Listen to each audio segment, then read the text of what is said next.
Abu Hurairah tangkap dan Abu Hurairah mengatakan, demi Allah saya akan bawa kau ke Nabi SAW. Tidak ada lagi toleransi sekarang. Terus dia bilang, orang itu bilang, mau nggak saya ajarkan kepada kamu satu ayat dalam Al-Quran, kalau kau membacanya sebelum tidur maka kau akan dijaga oleh Allah dari syaitan sampai pagi hari. Kata Abu Hurairah, baiklah. Apa itu? Dia bilang ayat kursi. Maka Abu Hurairah lepaskan. Waktu datang pagi-pagi ke Nabi, Nabi tanya bagaimana, dia bilang begini ya Rasulullah. Kata Nabi SAW, dia benar dengan ayat kursi tapi dia berdusta, dia adalah syaitan.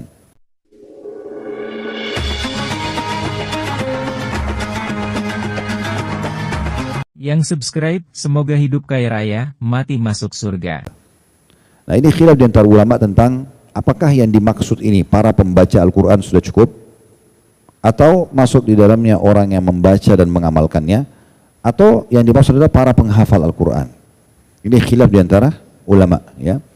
Tentu di sini kalau Al-Mubarakfuri memberikan gambaran adalah orang yang membaca dan mengamalkan. Walaupun dia tidak hafal 30 juz, dia akan dapat hadis ini. Artinya karena Bapak Ibu sering baca, tadi yang kami kasih metodenya ya. Bapak Ibu baca dari awal sampai akhir, awal sampai khatam, ulangi lagi gitu ya. Dan ini pasti akan mempermudah. Salah satu metode yang mempermudah hafalan itu adalah kalau Bapak Ibu sering mengkhatam. Sebagai contoh misalnya, buku ini kan kita pertama kali bedah ya di majelis kita. Sekarang anggaplah kita sudah sampai ke poin 66, misal, sudah selesai. Terus saya bilang, Bapak Ibu kita ulangi lagi ya bukunya, buku yang sama. Dari poin pertama. Saya yakin pasti masih ada yang terbekas ya. Walaupun sudah 66. Kita kembali ke poin 1, oh ya. Apalagi Anda mungkin punya catatannya di bukunya, masih ingat, oh ya ini. Baik, sampai kita selesaikan lagi 66. Lalu saya bilang, kita ulangi lagi bukunya ya, yang ketiga kali misalnya.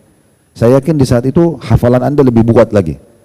Oh, bahkan mungkin Anda bilang, oh ya saya ingat Ustaz di halaman 16 ada ini, di halaman 18 ada ini. Bagaimana kalau 10 kali kita tamatkan buku ini? Bagaimana kalau 20 kali kita tamatkan buku ini? Bagaimana kalau 30 kali? Bagaimana kalau 100 kali? Nah sebenarnya itu pola fikir untuk memahami kalau kita sering mengkhatam Al-Quran akan mudah menghafalnya. Karena sudah terlalu banyak kita ulangi dan hafal gitu. Sering diulangi maka kita lebih mudah menghafalnya. Jadi kadang-kadang kalau imam baca kita jadi ingat. Walaupun kita tidak ingat itu di surah apa, oh ini pernah saya baca. Nah, kan begitu. Jadi dia akan lebih bermudah nanti menyempurnakan hafalan kita. Sering mengulanginya ya. Dan nanti juga saya sedikit tambahkan kalau Anda mau menghafal bisa menggunakan jasa orang, para penghafal Quran untuk dipanggil, Anda belajar, atau Anda dengarkan hafalan bacaan para imam-imam Masjid Haram sehingga bacaan Anda sama dengan mereka ya. Bacaan-bacaan maksudnya cara penyebutannya, lantunannya boleh ya, kita ikutin para ulama-ulama kita ini. Pendapat yang kedua atau pendapat yang selanjutnya mengatakan adalah para penghafal saja. Ayat ini khusus untuk para penghafal Al-Quran. Tapi kalau kita mau ambil yang paling ringan adalah berarti yang membaca dan mengamalkan itu sudah cukup mendapatkan ini. Tetapi tentu orang kalau menghafal Al-Quran secara otomatis dia sudah baca, dia sudah amalkan, itu ya. Umumnya begitu. Jadi berarti menghafal Al-Quran jauh lebih tinggi daripada hanya sekedar membaca dan juga mengamalkan isinya. Jadi dia menghafal, otomatis dia sudah baca karena orang yang menghafal itu sering ulangin ya. Dan saya sudah sampaikan tadi metode sederhana kalau Bapak Ibu mau tidak lupa sering ulangin. Ulangin lagi belanja bulanan di supermarket, ambil minuman, ambil apa sambil ulangin aja. Ulangin saja surah-surah yang di juz 30 yang Anda hafal, itu kan. Lupa nggak apa-apa. Orang tidak ada yang tidak lupa manusia itu. Imam Masjid Haram pernah lihat mereka lupa terus diluruskan, diingatkan itu normal. Tapi orang lupa 1-2 ayat. Tidak ada orang lupa semua 30 juz yang dihafal gitu kan. Kenapa Anda sekarang hafal Al-Fatihah, hafal Al-Ikhlas, Al-Falaq, An-Nas? Kenapa? Karena Anda selalu ulangi sehingga tidak lupa. Nah sering diulangi ini yang penting. Biarkan selalu tilawah Al-Quran yang keluar dari mulut kita, kecuali kalau kita lagi ngobrol sama orang. Kalau tidak yang lain baca Al-Quran, ini mulia sekali. Itu dari hadis pertama ini tentang masalah pemahaman hadis ini. Intinya dia akan membawa kepada derajat yang tinggi di surga. Tentu di aplikasi kita di handphone sudah tidak asing ya, bahwasanya ada banyak jenis aplikasi, tapi saya pernah rekomendasikan aplikasi yang namanya Nakhtim ya. Saya kalau tidak salah pernah sampaikan di kelas kita itu ya, di bedah buku sebelum ini tentang masalah aplikasi namanya Nakhtim ya. Dia logonya hijau, tulisan bahasa Arab, Nun, Kha, Ta, Mim. Kalau saya pakai itu di handphone, bukan aplikasi kami nih ya, tapi tidak sengaja dulu ada anak saya kirim ke saya. Kemudian saya lihat bagus karena setiap kali kita tutup handphone, kita buka lagi, ya, pakai PIN atau pakai password, keluar lanjutan ayat. Selalu begitu. Jadi kita mudah khatam, karena dia nyambung terus gitu ya. Dan di awal Anda kalau download aplikasi itu, Anda kalau klik pertama, Anda bisa pilih dari surah mana, terus kemudian siapa suara imam yang Anda mau dengar. Karena nanti sambil Anda baca, kalau Anda mau tahu bacaannya seperti apa, di atas itu ada seperti logo audio, tinggal diklik, nanti keluar imamnya itu ngajarin kita cara bacanya itu.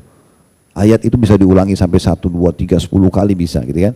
Kita bisa mundur 1, 2 ayat, bisa maju, itu semuanya bagus sekali aplikasi itu. Ya. Jadi ini salah satu hal yang kita bisa jadikan ikhtiar. Saya banyak sekali terbantukan dengan itu untuk mengkhatam Al-Quran, karena selalu dia nyambung. Kalau satu hari kita buka 20-30 kali WA, berarti bisa 30 ayat kita baca dalam satu hari. Ya. Dan saya juga sudah pernah sampaikan, ada fatwa ulama membolehkan kita memegang mushaf kalau kita sholat sunnah ya. Pernah lihat masjid-masjid di beberapa masjid kita ada di depan tempat imam Quran besar ya. Biasanya kalau Ramadan ya, imamnya jadi karena mau membaca banyak ayat, dia sambil lihat ayat Al-Quran tersebut, itu dibolehkan di sholat sunnah. Nah, jadi kalau sholat tahajud, sholat duha, ibu dan bapak bisa pegang handphonenya, buka aplikasi itu, sambung gitu ya. Sehingga di sholat malamnya misalnya targetnya baca 10 ayat, 100 ayat, bisa melalui program atau aplikasi seperti ini.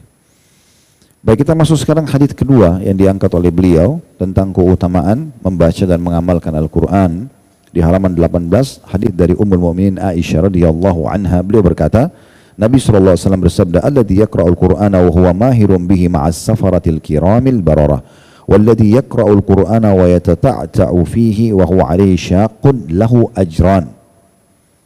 Orang yang membaca Al-Quran, ia pandai membacanya, mahir, maka ia akan bersama para malaikat utusan Allah yang mulia dan penuh dengan ketaatan.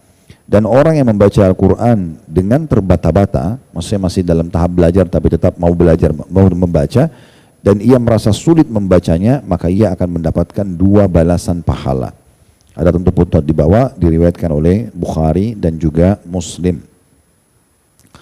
Hadits ini memberikan pelajaran kepada kita yang pertama, pentingnya seorang Muslim menguasai Al-Quran sampai mahir benar gitu ya. Makanya jangan pernah lewat sehari, 2 hari, sepekan kecuali kita selalu belajar Al-Quran sampai kita menguasainya. Karena kalau kita menguasai, Bapak Ibu sekalian, bacaannya, makharijul huruf tadi, penyebutan hurufnya sudah benar, kemudian Anda bisa kembangkan dengan belajar tajwid, apa itu idhar, ikhfa, ya, idgham dan seterusnya, itu ada dipelajari, itu tidak lama, sehari 2 hari sebenarnya bisa ya. Kalau mau lebih dikuasai mungkin sepekan, 10 hari, maksimal 1 bulan itu sudah dikuasai kalau orang mau belajar dengan benar tajwid itu ya, sehingga bacaannya benar insya Allah. Nah, itu kedudukannya kalau Anda mahir bersama dengan para malaikat yang penuh dengan ketaatan dan mulia. Saya di sini bukan jadi malaikat, tetapi Allah mengangkat derajatnya sehingga seperti para malaikat yang taat kepada Allah, karena kita mahir dalam Al-Quran gitu ya. Kemudian pelajaran yang kedua yang bisa diambil adalah pentingnya seorang Muslim terus belajar dan tidak putus asa. Karena dikatakan dalam potongan hadis selanjutnya, dan orang yang membaca Al-Quran walaupun dia sulit membacanya, terbata-bata, tapi tetap dia berusaha untuk belajar sampai dia menguasainya, dalam proses belajar itu dia akan dikasih double pahala. Dia akan dikasih 2 kali lipat pahala. Berarti menandakan hadis ini berisikan motivasi. Level tertinggi dalam menguasainya, level di bawahnya adalah dalam proses belajarnya. Semua dalam proses belajar sampai menguasai, semua itu ada pahala yang melimpah dan kedudukan yang tinggi di sisi Allah Subhanahu wa taala. Di sini dikatakan di halaman 19 ya, di paragraf pertama, lafaz di atas maksudnya hadis tadi terdapat pada riwayat Imam Muslim. Redaksi Imam Bukhari juga serupa dengan itu, namun ditambahkan wa huwa hafizun lahu, dan dia menghafalkannya. Sebagai ganti lafaz mahirum bihi, pandai membacanya. Jadi maksudnya kalau dalam ini riwayat Imam Muslim, kalau riwayat Imam Bukhari dijelaskan menguasai Al-Quran yang akhirnya sampai derajatnya sama dengan para malaikat, itu adalah para penghafal Al-Quran. Para penghafal Al-Quran. Karena memang saya sudah bilang tadi, kalau para penghafal Al-Quran otomatis dia akan membaca, dia akan mentadaburi gitu kan. Karena para penghafal Al-Quran itu akan terus mengulangi, dia di mana-mana dia ulangin terus ayat Al-Quran itu. Maka secara otomatis baca itu sudah terpenuhi gitu kan. Tapi tidak semua orang yang membaca menghafal Al-Quran. Nah, berarti orang menghafal jauh lebih tinggi derajatnya, seperti itulah. Jadi makanya dalam lafadz Imam Bukhari lebih dipertegas lagi, kalau yang dimaksud dengan mahirum bihi, menguasai Al-Quran itu dalam lafadz Imam Muslim, itu dalam riwayat Bukhari, wa huwa hafidun lahu, dan dia menghafal Quran. Riwayat nomor 3 tentang keutamaan Al-Quran, dari Abu Hurairah radhiyallahu anhu, ia menuturkan Nabi SAW bersabda, yaji'u sahibul Qur'ani yawmal qiyamah, fayaqul, ya Rabbi hallihi fayulbasu tajal karamah, thumma yaqul, ya Rabbi zidhu fayulbasu hullatal karamah, thumma yaqul, ya Rabbi irda anhu fayuqal ikra warqa wa yuzadu bikulli ayatin hasanah. Ahli Al-Quran atau orang-orang yang gemar membaca Al-Quran sekaligus mengamalkannya akan datang pada hari kiamat, lalu Al-Quran akan berkata, ya Allah, pakaikanlah padanya, maksudnya ahli Al-Quran tadi, perhiasan. Lalu ia pun dipakaikan mahkota kemuliaan. Kemudian Al-Quran berkata lagi, ya Allah, tambahkan untuknya. Lalu ia dipakaikan dengan perhiasan kemuliaan tambahan. Kemudian Al-Quran berkata lagi, ya Allah, ridhahilah ia. Lalu dikatakan pada orang itu, bacalah dan naiklah, dan ditambahkan satu kebaikan untuknya pada setiap ayat yang dibacanya. Di bawah ada footnote, ya, itu diriwayatkan oleh Imam Tirmidzi dalam Al-Jami', ya, dan juga dihasankan oleh Syekh Albani. Nah, hadits ini, hadits yang ketiga yang diangkat oleh penulis, memberikan pelajaran kepada kita. Yang pertama, Al-Quran itu, ya, akan menjadi penolong bagi pembacanya pada hari kiamat. Jadi walaupun mungkin kita di dunia melihat ada fisik kertas, ya, itu kan cuma fisik, ya. Sebenarnya yang intinya ayat-ayat Al-Qurannya. Nah, itu akan menjadi saksi dan penolong bagi pembacanya pada hari kiamat. Jadi jangan Bapak Ibu anggap membaca itu cuma ya begitu saja, ya. Memang atau misalnya dapat pahala karena ibadah itu, ya, tetapi dia akan jadi penolong dan bisa berbicara pada hari kiamat. Al-Quran akan berbicara pada hari kiamat. Ini salah satu bukti hadis yang menjelaskan masalah itu. Kalau Al-Quran akan datang pada hari kiamat, ya, dan dia akan berkata, ya Tuhanku, ya, maka berikanlah perhiasan untuknya. Tajal karama maksudnya perhiasan kemuliaan. Jadi jangan dibayangkan perhiasan kayak ibu-ibu pakai gitu, ya.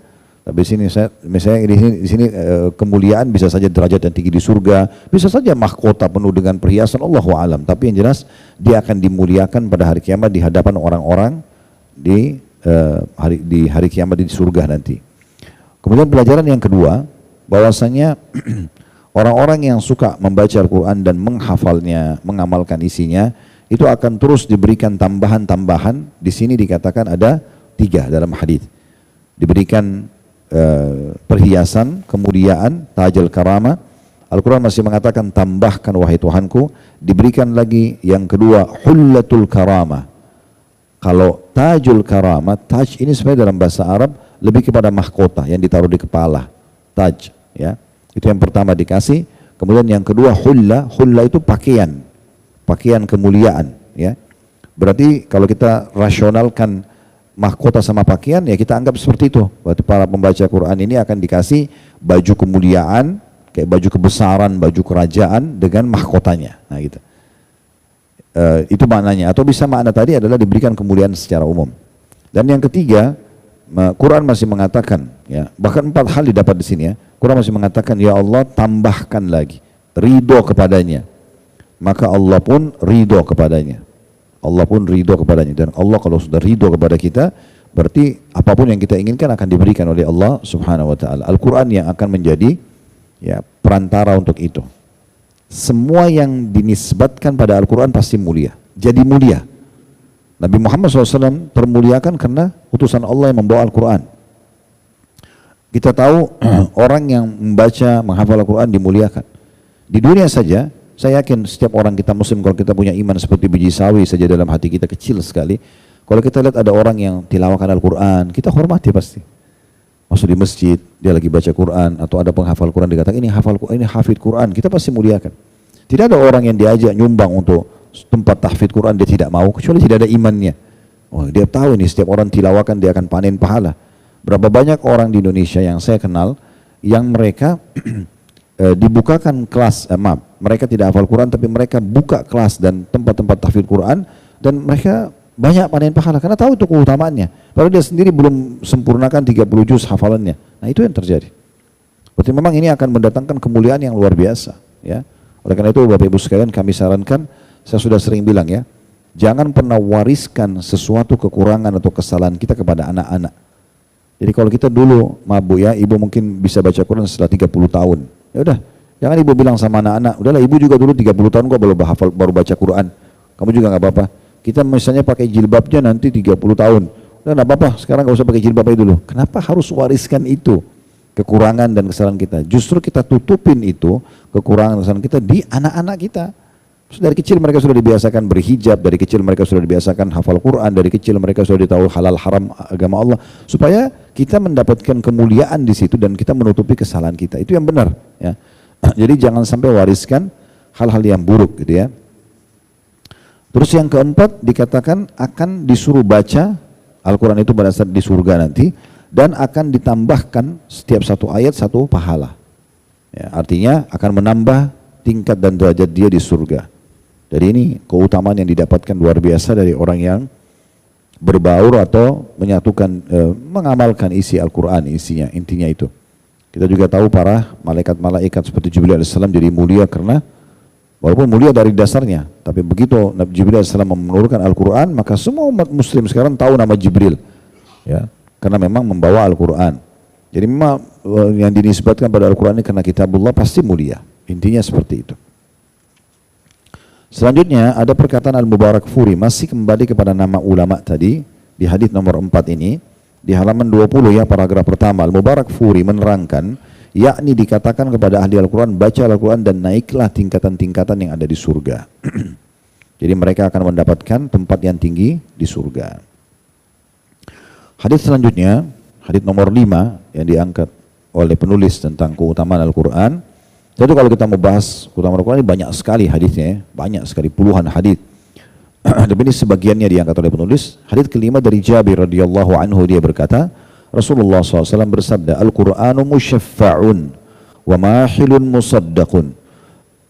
Man ja'alahu amamahu qadahu ilal jannah wa man ja'alahu khalfa dhahrihi saqahu ilal nar. Al-Quran adalah pemberi syafaat dengan izin Allah, pemberi pertolongan. Dan ia lawan berdebat yang jujur. Maksudnya tempat untuk kita berbicara yang akan memberikan jawaban kita yang jujur tentang keselamatan, tentang kebenaran, tentang kesalahan ya. Siapa menjadikannya sebagai pemimpinnya, pedoman hidupnya, maka niscaya Al-Quran itu akan mengantarnya ke surga. Namun siapa yang menjadikannya berada di belakang punggungnya, maksudnya meninggalkannya, niscaya ia akan menggiringnya ke neraka. Ada footnote nomor 21 di bawah tentunya. Hadis diriwayatkan oleh Ibnu Hibban dalam Sahihnya. Hadis ini dijelaskan oleh Imam Ibnu Athir. Di bawah hadis ini kita masuk dulu baca ini. Maksudnya Al-Quran akan menjadi lawan berbantai yang jujur, yakni siapa saja yang mengikuti dan mengamalkan kandungannya, ia akan menjadi pemberi syafaat yang syafaatnya akan diterima. Dan ia adalah pembukti bahwa segala keburukan orang tersebut apabila ia tidak mengamalkannya. Ini dijelaskan dalam kitab An-Nihaya. Baik, hadis ini kita seperti tadi ya, mengorek mutiara ilmunya. Yang pertama, keutamaan yang bisa kita ambil atau fadilahnya adalah Al-Quran pemberi syafaat. Mutlak dia akan menolong para pembacanya, hanya membaca. Sudah cukup dia akan menjadi penolong pada hari kiamat nanti.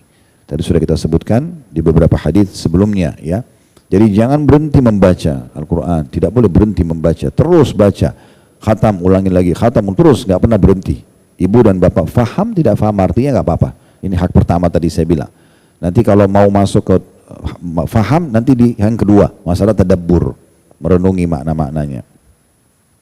Kemudian yang kedua adalah, dia adalah ya, lawan berdebat yang jujur, maksudnya dia sudah akan membeli pertolongan. Tadi sudah dijelaskan oleh Ibnu Athir, dia akan memberi pertolongan ya. Kalau ada banyak maknanya di sini ya, dia bisa bermakna kalau Anda mau cari diri Anda benar atau salah, Al-Quran akan memberikan jawaban. Dia lawan berdebat buat diri kita untuk menjelaskan kita benar atau kita salah. Ya, dia jadi pedoman. Ya. Bisa juga bermakna adalah dia kalau digunakan untuk berdebat sama orang, bukan berdebat sebenarnya, menjelaskan kepada orang sudah cukup untuk menegakkan hujjah atau argumentasi padanya. Jadi nggak perlu panjang lebar, gitu kan? Berapa banyak orang yang dijelaskan padanya Al-Quran lalu kemudian dapat hidayah. Saya temukan banyak orang yang jadi mu'allaf itu masuk Islam hanya karena baca surat Ikhlas. Misalnya contoh, hanya karena baca surah Maryam, hanya karena baca beberapa ayat Al-Quran, sudah cukup dia bisa sangat kuat untuk menegakkan hujjah. Berapa banyak orang yang dengar Al-Quran, tidak ngerti pun artinya bisa netesin air mata, misal, contoh. Jadi banyak sekali pengaruhnya. Berapa banyak orang yang kena sihir dan ain, kemudian berubah dengan Al-Quran, bisa berpengaruh, berefek. Baru baca ayat kursi, baca beberapa ayat, terus tiba-tiba terasa dalam tubuhnya ada sesuatu. Maka dia bisa teruskan, efeknya itu akan menghilangkan, nanti akan menghilangkan gangguan-gangguan tersebut, mimpi buruk dan segala macam. Karena Al-Quran itu memang obat, ya, dia penyembuh. Pelajaran yang ketiga, Al-Quran adalah pedoman hidup. Siapa yang menjadikannya pedoman hidup, dia ambil pelajaran dari situ, maka akan membawanya ke surga, akan membawanya ke surga, ya. Berarti ini yang jadi saksi bahasan kita, karena memang kita sedang membahas 66 pembuka pintu surga gitu ya. Ini Al-Quran salah satunya. Pelajaran yang terakhir yang keempat adalah siapa yang meninggalkan Al-Quran maka akan membawanya masuk ke neraka. Tidak mau tahu bacaannya, tidak mau tahu apa pesannya Allah di situ. Apalagi kalau hafal itu lebih jauh lagi. Ada orang tidak mau tahu itu, ya. Jadi cuma ditaruh sebagai informasi Al-Quran, ya sudah gitu saja. Ya, tidak ada keinginan untuk membaca, tidak ada keinginan untuk mengetahui pesannya Allah di situ apa gitu ya. Maka ini sayang sekali. Makanya biasakan anak-anak itu didengarkan Al-Quran, ya. Didengarkan Al-Quran, biasa ulang-ulangi terus. Saya bilang tadi ya, paling tidak kita menutupi kekurangan kita justru di anak-anak itu ya. Kemudian selanjutnya di bawah paragraf terakhir di halaman 20, kata penulis, sebagian ayat dan surah Al-Quran punya beberapa keutamaan tersendiri. Di antaranya, berarti masih banyak yang lain ya.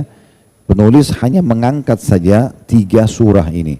3 ayat sebenarnya apa? 1 ayat, ayat kursi, 2 surah. Ya, surah Al-Mulk dan surah Al-Ikhlas. Ini sebagai sampel saja ya. Tapi kalau kita mau baca terlalu banyak surah-surah dalam Al-Quran yang memang ya itu punya kedudukan, punya keutamaan tersendiri walaupun semua Al-Quran bagus.